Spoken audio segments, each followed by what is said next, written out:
बिहार की सर्द सुबह के बीच अचानक खबर आई कि नीतीश कुमार राजभवन जा रहे हैं। सीएम आवास से नीतीश कुमार का काफिला सीधा राजभवन की तरफ चल पड़ा। नीतीश कुमार राज्यपाल से मुलाकात कर रहे थे तो दूसरी तरफ पटना से दिल्ली तक बीजेपी के अंदर बेचैनी दिखाई दे रही थी। जेडीयू के नेताओं ने सुबह के अपने सभी कार्यक्रम रद्द कर दिए। जेडीयू के प्रवक्ता नीरज कुमार ने सुबह बुलाई गई प्रेस कॉन्फ्रेंस तक को रद्द कर दिया और इसके बाद राजभवन में क्या हो रहा है इसकी पल पल की खबर बीजेपी हाईकमान लेने में जुट गया। पहले कहा गया कि नीतीश कुमार इस्तीफा देने की तैयारी कर रहे हैं, लेकिन राज्यपाल से 15 मिनट की इस मुलाकात के बाद यह तो साफ हुआ कि नीतीश ने इस्तीफा नहीं दिया है, बल्कि मुलाकात किसी और मुद्दे पर हुई है। लेकिन किस मुद्दे पर हुई अभी यह भी साफ नहीं हुआ है। बीजेपी की तरफ से भी नीतीश की राज्यपाल से मुलाकात को लेकर चुप्पी साध ली गई है। बीजेपी नेता भी कुछ भी कहने को राजी नहीं है क्योंकि उन्हें जानकारी ही नहीं है। वहीं जेडीयू नेता भी कुछ नहीं बोल रहे हैं। तो आरजेडी कैंप में भी इस मुलाकात ने हलचल मचा दी है कि आखिर नीतीश कुमार करने क्या वाले हैं। संकेत साफ है, बिहार में कुछ बड़ा होने वाला है और जो कुछ भी होगा वो अगले 10 दिन के अंदर ही होगा। यानी इसके बाद से अब कहा जा रहा है कि बिहार की सियासत में तूफान आया हुआ है। हर पल बिहार के सियासी घटनाक्रम में तेजी से बदलाव देखने को मिल रहा है और यह समझ पाना अब मुश्किल होता जा रहा है कि अगले पल क्या होने वाला है। और इसी उठापटक के बीच अचानक ही जब नीतीश कुमार सुबह सुबह राजभवन पहुंच गए तो सियासी गलियारों में हड़कंप मच गया। खासकर बीजेपी खेमे में टेंशन बढ़ गई है कि आखिर नीतीश कुमार राजभवन क्यों पहुंच गए हैं। ऐसे में सवाल उठ रहा है कि आखिर नीतीश के मन में चल क्या रहा है। क्या वो इस्तीफा देने वाले हैं? आखिर क्या है राज्यपाल से नीतीश की मुलाकात के सियासी मायने, क्योंकि ये मुलाकात लगातार बढ़ती जा रही है। तो इन सवालों पर अपनी स्पेशल रिपोर्ट में करेंगे चर्चा। नमस्कार, मैं हूं अंशिता। नीतीश कुमार राज्यपाल से मिलने राजभवन गए थे। अगर पिछले 10 दिनों में नीतीश और गवर्नर आरिफ मोहम्मद खान के बीच की मुलाकातों पर गौर करें तो इन मुलाकातों को देखकर एक बात साफ हो जाएगी कि वो अब तक 3 बार राज्यपाल से मिल चुके हैं।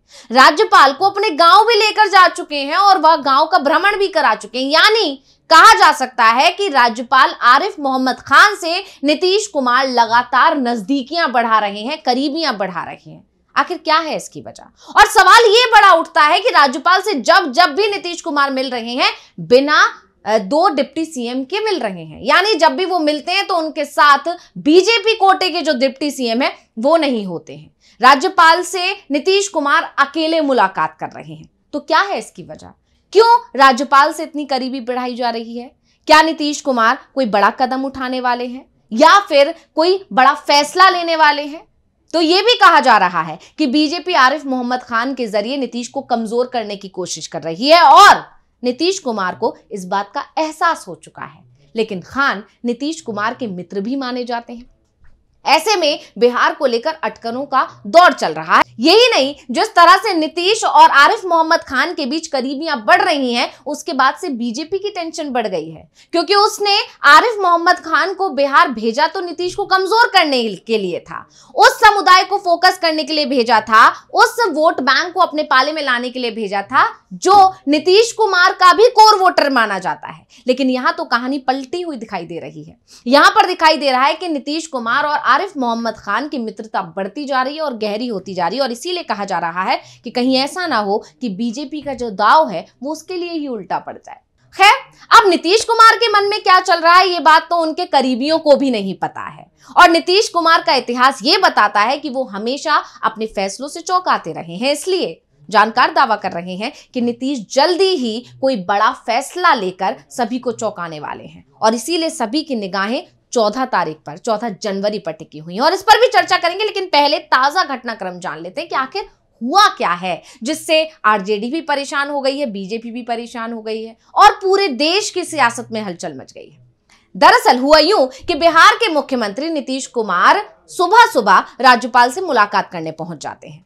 सीएम नीतीश कुमार का काफिला राजभवन पहुंचता है और मुख्यमंत्री और राज्यपाल की मुलाकात होती है और मुलाकात की जो वजह है अभी तक सामने नहीं आई है। हालांकि इसे औपचारिक मुलाकात बताया जा रहा है। कुछ लोगों का यह कहना है कि 14 जनवरी को जो दही चूड़ा का आयोजन होने वाला है उसका न्योता देने के लिए वो पहुंचे हैं। वहीं कुछ लोग ये भी कह रहे हैं कि नीतीश कुमार इस्तीफा देने पहुंचे थे। तमाम तरह की अटकलें लग रही हैं, लेकिन अभी तक ये साफ नहीं हो पा रहा है कि आखिर ये मुलाकात हुई क्यों। लेकिन पिछले कुछ दिनों से जिस तरह से बिहार की सियासत को लेकर जो सियासी कानाफूसी चल रही है, उस बीच में ये जो मुलाकात हो रही है, और एक बार नहीं लगातार तीसरी बार जो ये मुलाकात हुई है आरिफ मोहम्मद खान से, उससे राजनीति के गलियारों का तापमान भी बढ़ा हुआ है। सीएम नीतीश कुमार राजभवन क्यों गए, इसे लेकर जदयू की ओर से कोई आधिकारिक बयान अभी तक सामने नहीं आया है, लेकिन सीएम की इस मुलाकात ने जानकारों के कान जरूर खड़े कर दिए हैं। और इसकी बड़ी वजह पिछले कुछ दिनों से जो अटकलें लगाई जा रही हैं, और उन अटकलों को खुद नीतीश कुमार के एक्शंस हवा भी दे रहे हैं। यही नहीं, ये चर्चा तब और ज्यादा बढ़ गई जब जेडीयू के ही एक कार्यकारी अध्यक्ष का बयान आ गया। सीएम और राज्यपाल की जो मुलाकात हुई, इस मुलाकात से पहले जदयू के जो कार्यकारी अध्यक्ष हैं संजय झा, उनका बयान आता है और वो कहते हैं कि हाँ, हम निकलने वाले हैं।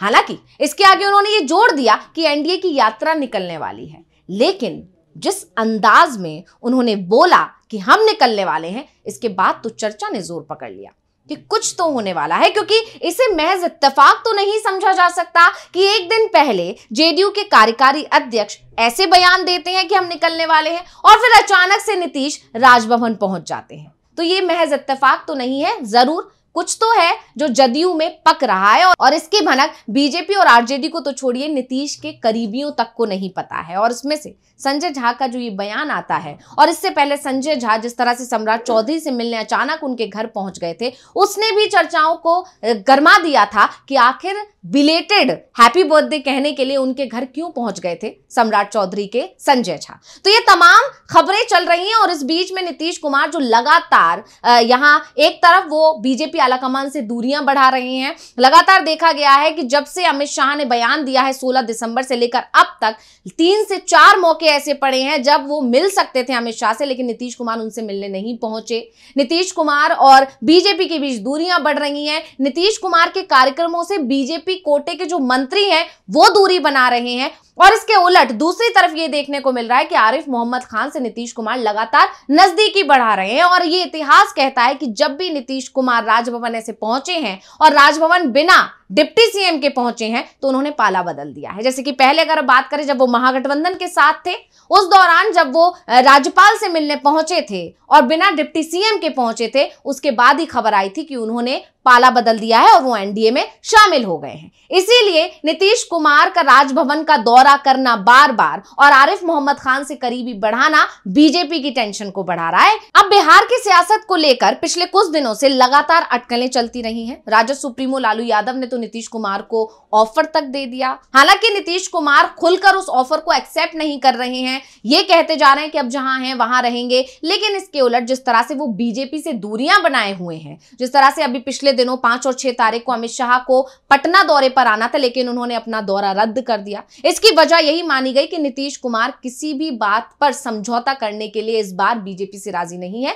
वो अपने शर्तों पर अड़े रहना चाहते हैं, और वो शर्त बीजेपी को नागवार है, और इसीलिए बीजेपी चाहती है कि नीतीश कुमार को दबाव में लाया जाए और फिर नीतीश कुमार पर अपनी शर्तें बीजेपी थोप सके। लेकिन नीतीश कुमार अपने पर अड़े हुए हैं, और इन सब के बीच में वो लगातार राजभवन जाना और राजभवन जाकर आरिफ मोहम्मद खान से मुलाकात करना, उन्हें अपने गांव लेकर जाना, ये सारी जो चीजें, ये सारा घटनाक्रम है, ये बीजेपी खेमे में हलचल बढ़ा रहा है। और इसी बीच जब शपथ ग्रहण कार्यक्रम के दिन जब तेजस्वी यादव के साथ नीतीश कुमार की एक तस्वीर आई थी, और उस तस्वीर में देखने को मिला था कि किस तरह से दोनों के चेहरे पर एक मुस्कुराहट है। तेजस्वी नीतीश कुमार के आगे हाथ जोड़ते हुए दिखाई दी, और नीतीश कुमार का हाथ उनके कंधे पर था। इस तस्वीर ने भी बहुत कुछ कहा था, और इसीलिए राजभवन से जो लगातार नजदीकियां बढ़ रही हैं नीतीश कुमार की, वो बीजेपी की टेंशन को भी बढ़ा रही हैं। और इन सब के बीच में जब जदयू के कार्यकारी अध्यक्ष ने कह दिया कि हम निकलने वाले हैं, तो फिर चर्चाओं का बाजार गर्मा गया है।